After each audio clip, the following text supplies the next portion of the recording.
자, 우리 백전백스님이 자, 서초 3동에 36세대 아파트 리모델링이 가능할까요? 라고 하시는데 서초동에 36세대 아파트가 리모델링 된다고 하는 건 의미가 없습니다.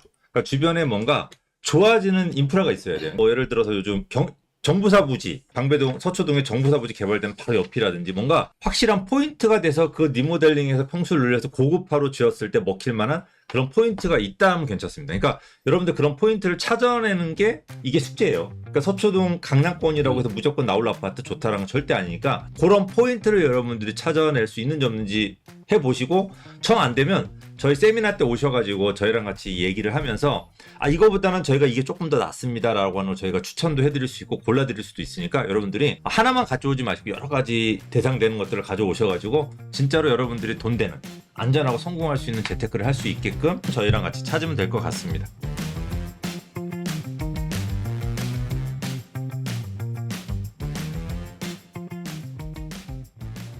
우리 공권대님이 강남에 또 하나의 틈새를 하는 얘기를 하시려고 준비를 하셨습니다. 많은 분들이 이제 재건축 아파트 또는 이제 신규 아파트를 가장 관심을 많이 갖고 있는데, 최상급지라고 하면은 일단은 뭐 많은 사람들이 접근하기 어려운 넘사벽의 가격들을 형성하고 있다 보니까 뭐 그런 지역에서 내가 무슨 기회를 가질 수 있겠어라고 미리 포기하시는 경우가 많잖아요. 그래서 오늘 이제 준비를 한 게 일단 기사 내용을 한번 먼저 보게 되면요. 자, 방 한 칸이에요. 근데 아파트고 10억이 넘는다고 합니다. 물론 처음부터 10억은 아니었겠죠. 근데 강남의 쪽방도 금값이다라는 얘기인데 강남 상구안에 포함되어 있는 리센츠가요. 전용 27제곱미터니까 한 8평 정도? 물론 이제 확장 면적까지 하게 되면 10평이 조금 넘겠지만은 요런 게 최근에 10억 7천만 원에 팔렸다라는 기사가 나와 있고요. 작년 6월 이후, 그러니까 작년 초까지는 거래가 괜찮았잖아요. 근데 작년 6월 이후 실거래가로 10억을 다시 기록을 넘었다라고 합니다. 그리고 초역세권이면서 입지, 황금성 등이 좋아서, 그러니까 말 그대로 많은 사람들이 좋아하는 요건들, 입지 요건들, 편의시설들을 잘 갖고 있는 지역인데 초소형이에요. 그러니까 1.5룸 정도밖에 안 되거든요. 그 아파트가 무려 10억이 넘었다라는 기사입니다. 자, 그래서 내용을 조금 더 자세하게 보니까요. 자, 6일날 국토부에서 발표된 실거래가 자료를 보니까요. 송파구 리센츠의 전용 27제곱미터 밑에 그림 보시게 되면은 1.5룸이 지난달 13일날 10억 7천만 원에 7층이 팔렸다. 이게 분양 당시에는요. 2008년에 분양을 했는데 이때 당시에는 분양가가 1억 9천, 채 2억이 되지 않는 금액이었는데 이게 10억이 된 거예요. 그러니까 17년, 18년 정도 됐는데 요게 2억짜리가 무려 5배가 넘는 가격 상승이 된 거예요. 최고가가 아니라 좀 조정된 가격이 이렇게 된 거거든요. 강남 쪽방이라는 인식 때문에 미분양 났던 애물단지가 이렇게 천지개벽하듯이 변했다라는 거고요. 최근에 이제 가격 흐름을 좀 보게 되면은 요게 이제 지난달 14일 날 10억 7천만 원이 찍은 거는 여기 표시가 안 돼 있는데 2015년의 가격만, 지금부터 한 7년 전 가격만 하더라도 4억대 정도에 머물러 있던 이 초소형 아파트가 10억이라는 가격 변동이 생겼다라고 볼 수가 있거든요. 자, 그러면은 이 아파트뿐만 아니라 다른 아파트들도 이 소형주택인데 고가가 된 이유가 있을 거고, 우리 시청자분들이 궁금하시는 거는 이미 이렇게 결과가 일어난 지역들을 원하는 게 아니거든요. 이렇게 될 지역들, 또는 지금 현재 상대적으로 작은 돈으로 투자해서 이렇게 고가의 주택으로 바뀔 수 있고, 또 사람들이 20평대, 30평대, 40평대 아파트를 보고 있을 때 상대적으로 관심이 적지만 가치에 비해서 가격이 저평가된 거, 이런 것들을 잘 골라낸다면 지금도 이런 기회를 가질 수 있다라는 부분을 좀 알려드리고 싶어서 오늘 준비를 했는데요.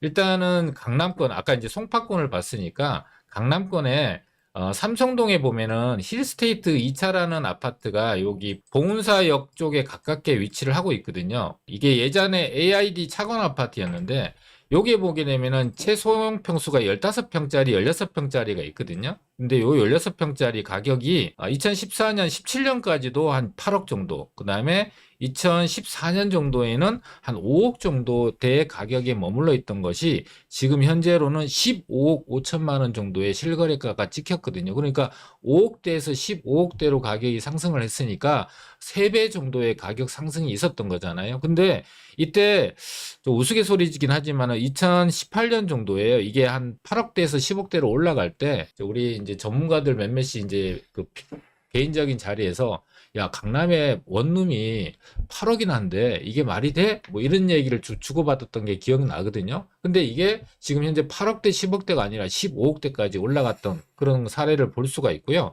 또 한 개는 이제 요즘에 젊은 사람들, MZ 세대들의 핫플레이스라고 할 수 있는 성수동인데, 한강의 트리마제 같은 경우에도 이게 굉장히 초고가의 아파트이지만 여기에 초소형 아파트가 있어요.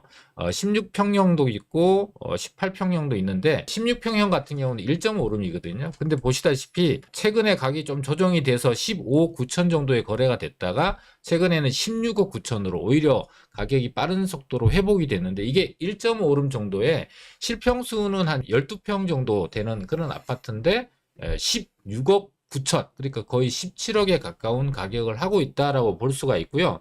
또 최근에 우리 시청자분들이 가장 관심을 많이 가졌던 곳이 둔천주공 아파트잖아요. 초소형 아파트가 분양이 제대로 되기는 할까라고 생각을 했고 그 아파트가 분양가가 46제곱미터 같은 경우가 요거죠. 5억 2,300만 원이었거든요. 아직까지 이게 완공이 안 됐고 거래가 안 되다 보니까 당연히 실거래가는 안 뜨는데 송파권이라든지 또는 성수권이라든지 강남권에 비해서 입지의 차이는 있지만 앞에 올림픽공원이라든지 9호선이 개통되는 인프라, 그러니까 강남의 접근성이라든지 송파의 잠실 쪽에 있는 인프라를 다 누릴 수가 있고 또 올림픽공원이라는 녹지까지 누릴 수 있는 그런 초소형 아파트라는 가정에서 보면은 분양가가 5억대지만 적어도 7, 8억대까지는 충분히 단기간에 상승할 수 있지 않을까라고 예상을 해볼 수 있거든요. 그래서 지금 잘 보시면 공통점이 있어요. 강남권에 있거나 트리마제나 뭐 성수권에 또는 송파권에 또 둔천권에 있는 것들이 보면은 이 인프라가 편의시설, 예를 들면은 내가 살고 있는데 아파트의 주변에 있는 인프라를 똑같이 대단지와 누릴 수 있다면 상당히 좋은 가격을 가질 수 있다. 그래서 입지 차이를 분명히 구분하셔서 투자한다면 새로운 기회, 틈새 시장을 잡을 수 있다. 이렇게 생각이 됩니다. 네, 잘 봤습니다. 잘 봤는데, 야, 진짜 근데 이게 우리가 보통 아파트 하면은, 네, 우리가 아파트라고 하면은 최소 24평형. 그러니까 방 3개 이상이 돼서 3인에서 4인 가족이 편안하게 살 수 있는 그렇죠. 그 구조를 저희가 아파트라고 한단 말이에요. 네. 근데 우리가 지금 봤던 것들, 이제, 그 니센츠 같은 경우는 원룸. 1.5. 1.5룸, 그러니까 원룸이죠. 네네. 그 다음에 그 두산 같은 경우는 투룸. 네. 그죠? 포스코 투룸 있나? 네네. 아니, 거기도 1.5 룸이에요. 그러니까 거실이 없는 거의 그런 거실이 방인데, 있고 방이 있고. 방 있고. 네. 그러니까 이제 거실이 있으면 방 2개. 있으면 방 하나. 네. 거실이 없으면 방 2개. 네네. 그러니까 거실이 거의 없는 1.5룸. 그렇죠. 근데 그럼에도 불구하고 이렇게 비싼 가격을 유지하는 이유. 일단은 네. 트리마지아 같은 경우는 브랜드 가치가 일단 있고요. 또 그 아파트 내 굉장히 럭셔리하게 꾸며놓은 있는 인프라 있죠. 편의시설. 그 다음에 뭐 사우나, 뭐 헬스장. 이런 것들이 60억, 70억짜리 아파트 사람들이 누릴 수 있는 그런 편의시설을 이 사람들이 똑같이 누릴 수가 있잖아요. 그러니까 주거 서비스에 대한 가치를 그 프리미엄이 얹어져 있기 때문에 충분히 이 가격 주고도 들어갈 수 있는. 그러니까 이게 자녀 명의로도 하나 사주기 괜찮을 거예요. 자녀가 이제 독립하고 싶어 하는데 네. 한 집에서 살면 좀 불편해 하잖아요. 그렇죠. 자꾸 딴 데 가려고 그러고. 그럴 때 이제 좀 하나 딱 사줘서 야, 너 다 거기서 살고 있어 왔다 갔다 하기도 좋고. 네. 그죠? 그리고 또 이제 그 학교를 보내고 싶은데 돈이 정말 없어. 그리고 그 비싼 아파트 그 단지에 꼭 학교를 보내고 싶은데 네. 또 혼자 애를 키운다고 한다면 이제 그런 분들도 이용하기 또 편할 것 같고. 그리고 이제 꼭 자녀를 위해서가 아니라 이제 노후 대비를 위해서 여기에 월세 수익을 넣기 위해서 받는 분들 같은 경우도 지금 삼성동의 힐스테이트 2차 같은 경우는 1.5룸인데 월세가 250만 원 정도 받고요. 그다음에 트리마제 같은 경우는 10평, 실평수가 10평이거든요. 1.5룸이고. 근데 이거 월세가 2억에 400만 원씩 나옵니다. 그러니까 충분히 어떤 노후 대비를 위해서도 좋고 또 나중에 자녀들이 지방에 계셨던 돈 좀 있으신 분들 같은 경우는 자녀들이 대부분 다 서울의 학교, 대학교에 진학을 하잖아요. 일단은 월세 받고 있다가 애들이 학교가 진학하게 되면은 거주지, 좋은 주거 환경에 있는 곳에 자녀들을 거주시키고 싶으니까 거주로 했다가 할 수 있는 거죠. 다양한 그러니까 정도. 일단 조건이 있네요. 한강변 그러네요. 또는 강남 역세권에서 고소득의 젊은 사람들이 살 수 있는 그런 것들은 이 노후 대책으로 되게 좋네요. 그렇습니다. 월세를 400만 원씩 내고 네. 살 수 있다니. 네. 게다가 이제 월세가 잘 나오려면은 이제 인근에 일자리, 그것도 이제 소득 수준이 높은 사람들의 양질의 일자리들이 모여 있는 곳들이 이런 요건을 잘 갖출 수가 있게 되죠. 자, 제가 요 또 하나 생각나는 게 네, 논현동에 신동아 파밀리아라고 이렇게 아파트가 있어요. 여기가 신사역이고 여기가 논현역인데 네네, 이 아파트가 약간 언덕에 있어요. 네, 그래서 그 가치가 별로 안 높았는데 저희가 예전에 요거 방송할 때 추천 되게 많이 했어요. 무조건 살아. 그 당시에 강남에 6억 아파트 없다. 네네, 이게 저희가 보게 되면 예전에 2014년도까지 이 아파트가 국민평형대로 보게 되면 이 아파트 6억대였는데 야 진짜 완전히 나홀로 아파트인데 격세, 격세지감. 그러니까 저희가 요거 방송할 때 정말 많이 추천했거든요. 강남에 나홀로 아파트들. 입지 너무 좋다. 네, 반포 쪽도 마찬가지고. 근데 네. 여기에 예전에 소형 아파트도 추천했었어요. 16평형. 아까 공군님이 얘기한 거. 네네네. 여기가 굉장히 쌌어요. 3억이네. 3억이었어요. 그러니까 옆쪽에 빌라가 방 3개짜리가 4억이었으니까 네, 그거하고 좀 비슷한 금액대였죠. 그죠? 이거 방 2개고. 네. 방 2개짜리인데 요게 지금 현재 9억을 해요. 3억이 9억인데 3배 3배 뛰었어요. 똑같이. 그러니까 이거는 근데 뭐 새 아파트도 아니고 인프라가 있는 것도 아니고 뭐가 좋다기보다는 그냥 강남, 신사동. 이 신사동 가로수길이 뛰니까 여기에 그러니까 이게 무슨 얘기냐면 요 소형이 왜 뛰었냐? 여기 이 아파트는 단지 시설이 잘 돼 있는 것도 아니거든요. 커뮤니티 시설이 엄청 좋은 것도 아니고. 그러네. 그냥 아파트일 뿐이야. 근데 이게 9억까지가. 그 이유가 뭐냐면 이렇게 생각해야 돼요. 그냥 아까 우리 권권대님이 둔천도 그렇고 두산도 그렇고 뭐 니센츠도 그렇고 소형 아파트를 가지고 있지만 그 아파트 전체가 아우르고 있는 기반시설, 주민 편의시설, 주변의 한강을 그대로 누릴 수 있으니까 비싸다고 했잖아요. 네. 네. 그럼 여러분들 이렇게 생각하셔야 돼요. 강남이라고 하는 아파트 단지라고 보세요. 아, 강남 전체를? 네, 전체를. 또는 한강이라고 하는 아파트 단지, 용산이라고 하는 아파트 단지를 전체를 보세요. 그러면 그 안에 있는 것만으로도 강남 인프라를 그대로 쓸 수 있는 거예요. 아, 예를 들어 강남에 맛있는 식당, 맛있는 헬스장, 여러 가지 서비스를 강북에서 다닐 수는 없어요. 또 멀어. 깜짝 놀랐어요. 그죠? 맛있는 헬스장이라 그래서. 아, 맛있는. 김종국이 자, 그러거든요. 맛있는. 그래서 강북에서 다니기 힘들잖아요. 차 그렇죠. 엄청 막히니까. 힘들죠. 또 내가 우리 회사가 거기 있어. 네. 그러면 그대로 저녁에 워라밸을 그대로 누릴 수 있잖아요. 그렇죠. 또 거기 친구들이 또 강남에만 사는 친구들이 있어요. 그럼 또 그런 친구들까지 같이 갖출 수 있고 또 학교도 다닐 수 있고 네. 학원도 다닐 수 있고 그런 인프라라고 하는 담장을 그대로 누릴 수 있는 주택은 저는 다 투자 가치가 있다고 생각을 해요. 그러니까 강남이 일단은 그런 효과를 극명하게 제대로 이제 결과로 보여주고 있잖아요. 네. 그러면 저는 강남 현재 재건축 아파트나 대단지 아파트가 워낙 비싸니까 그거와 상대적으로 비교했을 때 가격이 저렴하니까 괜찮다라고 볼 수 있는데 저는 강남처럼 될 곳이 지금 현재는 그 가격이 높은 가격이 아닐 거 아닙니까? 그래서 저는 조금 더 길게 본다면 강남처럼 될 곳들을 좀 더 먼저 보는 게 좋지 않을까. 예를 들면은 여의도가 강남보다 못하진 않잖아요. 근데 여의도가 지금 현재 강남보다는 조금 싸거든요. 물론 이제 재건축 아파트 빼고요. 소형 주택들도 있는데 강남에 한 70% 정도 가격대는 돼 있어요. 근데 여의도를 개발하겠다고 하잖아요. 그러면 고소득의 일자리들이 만들어지게 되고 앞으로의 전망들이 높아질 거기 때문에 지금 현재 가격이 아무래도 미래 가격보다는 낫지 않을까. 그리고 두 번째로는 용산과 이 여의도가 연계돼서 앞으로 서울시가 장기적으로 계획을 갖고 있으니까 용산 하면은 뭐 대표적으로 많은 업무타운들이 만들어지니까 그런 주변 지역들의 소형주택들 같은 경우는 아까 우리 김권대님 얘기했다시피 용산이라는 아파트 단지 안에 내가 어떤 물건을 갖고 있어도 그 가치는 충분히 인정받을 수 있다라는 걸 고려한다면 지금 현재가 그런 부분들 잘 틈새를 노려본다면 남들이 딴 데 쳐다보고 있을 때 나는 제대로 옥석을 가려서 쳐다보신다면 좋은 기회를 가질 수 있다라는 생각을 가져봅니다. 쉽게 얘기하면은 용산공원이라고 하는 데가 앞으로 대한민국의 핫플이 될 거잖아요. 그렇죠. 확실하죠. 근데 그 용산공원에서 이 반바지를 입고 슬리퍼를 신고 온다라는 건 동네 주민인 거잖아요. 그렇죠. 근데 거기서 동네 주민 인프라를 누리는데 이 동네 주민이 저기 시티파크에서 왔는지 이천동에서 왔는지 한남 뉴타운에서 왔는지 모르잖아요. 모르죠. 여기 원효로 빌라에서 왔는지. 그러니까 그 주변에 살 수 있는 것만으로도 그 가치가 올라가는 거예요. 나중에 국제 업무지가 됐을 때 국제 업무지구를 걸어 다닐 수 있는 거리에 있는 집들은 다 가치가 뛸 거라는 거죠. 그래서 이제 저는 이제 강남처럼 될 곳 또는 네. 강남 이걸 같이 좋아하는데 2007년도에 옛날에는요. 강북의 빌라가 1억 5천이었고 강남의 빌라가 3억이었어요. 네. 방 3개짜리가. 네. 근데 강북이 다 재개발된다 그러니까 1억 5천짜리 빌라가 4억으로 뛴 거예요. 2008년도, 7년도에. 네. 근데 강남의 빌라는 그냥 3억이에요. 그래서 저는 말이 안 되죠. 아무리 개발이 된다고 해도 강북에 있는 빌라가 4억인데 강남의 인프라를 그대로 누릴 수 있는데 강남 빌라 3억 말이 돼? 안 돼. 그래서 강남의 빌라를 많이 사줬어요. 또 제가 방송하거나 세미나 할 때도 많이 얘기했고. 네. 그래서 근데 그래서 오른 건 절대 아니에요. 많이 안 사줬으니까. 많이 혼자 사줬다면서요? 많이 사줘도 한계가 있으니까. 아, 강남 전체로 네, 따지면 수백 개니까. 근데 이 3억짜리가 결국 6억까지 뛰더라고요. 아, 그러니까 강남이니까 개발이 안 되더라도. 네네. 그죠? 맞아요. 그러니까 지금 여러분들이 이 강남의 인프라에 있는 인프라를 다 누릴 수 있는 소형 빌라 또는 오피스텔들이 옛날에 7억까지 가던 게 최근에 5억대로 떨어졌어요. 맞아요. 이게 말이 안 되잖아요. 근데 강북에 있는 빌라들도 지금 5억대거든요.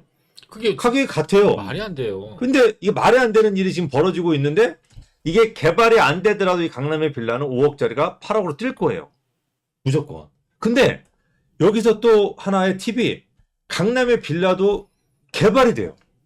그렇죠. 예, 모아타운으로 개발되고 역세권 신통으로 개발되고 또 엄청난 또 역세권으로 개발돼요. 고밀로. 그러니까 저는 근데 이게 강남의 빌라가 빨리 개발된다고 생각하지 않아요. 맞아요. 왜냐면 이 서울시장이나 정부나 강북의 빌라가 최우선순위예요.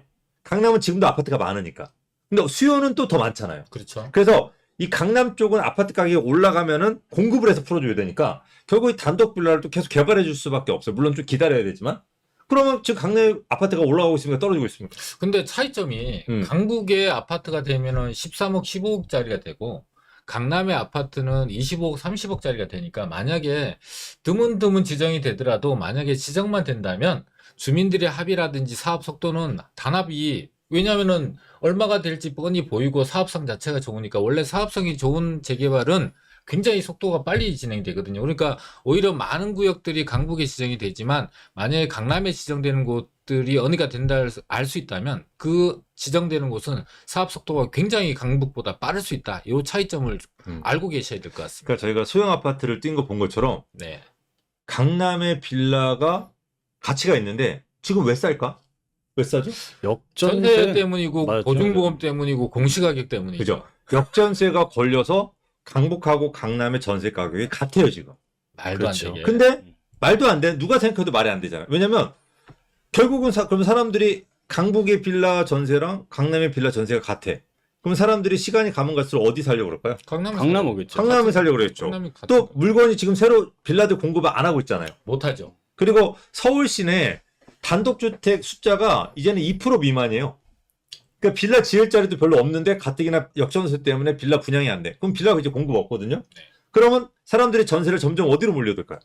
강남 강남으로 몰려들게 돼 있어요. 그러니까 강남 빌라가 강남 아파트처럼 전세가 제일 먼저 회복하면 가격도 제일 먼저 회복하기 때문에 저는 이 강남의 인프라를 누릴 수 있는 이 바운더리 안에 물론 용산이나 강남처럼 좋아지는 지역도 좋지만 지금 그쪽은 강남 인프라를 누릴 수는 없잖아요. 앞으로 좋아지는 거지. 근데 저는 강남의 인프라가 그대로 둘러싸고 있는 지역은 저는 지금 좋다고 생각해요. 그래서 가장 빨리 회복하고 가장 빨리 뛰기 때문에 그런 쪽을 저는 더 급하게 매수를 해놔야 된다. 라고 이제 생각을 하는 거죠. 그러니까 소형 아파트가 뛰었던 것처럼. 그래서 여러분들이 소형 아파트 뛰었던 예를 가지고 그러면 강남의 다른 주택은 어떨까? 이런 것도 한번 잘 틈새를 찾아보시고 오피스텔 같은 경우도 지금 바닥 또는 올해 말이 또 가장 바닥일 수 있어요. 오피스텔 규제를 풀어주기 전까지는. 근데 아마 이렇게 오피스텔이 가격이 떨어지게 되면은 분양이 안 되고 공급을 안 하게 되면은 결국 내년에 무조건 오피스텔을 풀어줄 수밖에 없어요. 공급을 해야 되거든요. 순기능이 있기 때문에. 그래서 풀어주기 전에 여러분들이 가장 쌀 때 아까 말씀드린 인프라를 그대로 누릴 수가 있는 지역이라고 하면 초급매들 같은 경우는 매수를 하시면은 노후로 굉장히 좋은 투자가 될 걸로 생각이 됩니다. 부동산의 종류별로 아파트가 됐든 오피스텔이 됐든 빌라가 됐든 이렇게 틈새를 잘 찾으면은 같은 시기에도 상대적으로 저평가돼서 나중에 그 가치가 드러날 수 있는 그런 부동산들을 고를 수 있고요. 이런 내용들은 금요일과 토요일에 진행하는 세미나에 오시면은 그 주제별로 굉장히 구체적으로 우리 시청자분들한테 실질적으로 도움이 될 수 있는 내용들로 열심히 준비해서 하니까 조금 이제 시간을 내서 오시는 분들은 보다 좀 자세하고 제대로 된 투자 방향을 잡을 수 있는 내용들을 들을 수 있으니까 실질적으로 투자하는 데 도움이 될 것 같습니다. 정말 실패하지 않는 투자를 할 수 있는 좋은 노하우를 배워가고 또 좋은 물건을 저희가 물건까지 소개하니까 그렇죠. 좋은 물건을 가져갈 수 있는 시간을 가졌으면 좋겠습니다.